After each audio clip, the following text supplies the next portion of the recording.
In today's video, I'm going to teach you how to track stock prices in Google Sheets. This is a fantastic tool if you're looking to keep a close eye on your favorite stocks or want to ensure you're making the most informed investment decisions. We will achieve this by utilizing the powerful Google Finance formula that Google Sheets offers. Let's dive right in. The core of this process revolves around the Google Finance function. This function is quite versatile and really simplifies the task of pulling in real-time stock data directly into your spreadsheet.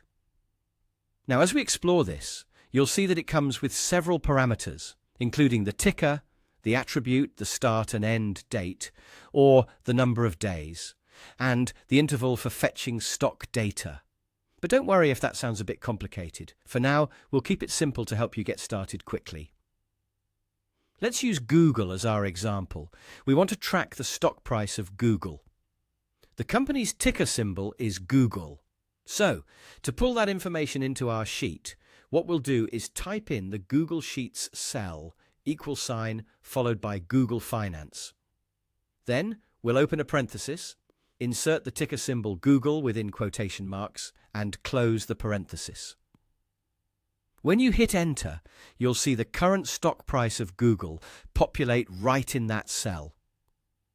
The beauty of this function is not just its simplicity, but also its flexibility. It's not confined to just filling in a single cell. If you're curious to find out more or explore other possibilities, the Google Docs Editor's Help site is a great resource. There, you can get more detailed instructions and discover the range of attributes you can include with the Google Finance function. Now let's try another example that's a bit more advanced, showcasing the power of this function. Imagine wanting to list Google's stock price over the last 30 days. It's actually Google themselves who suggest this nifty application of the function.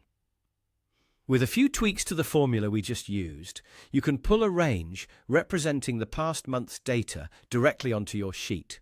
It really is a fantastic way to extend the capabilities of your Google Sheets and have a comprehensive view of the data you're interested in.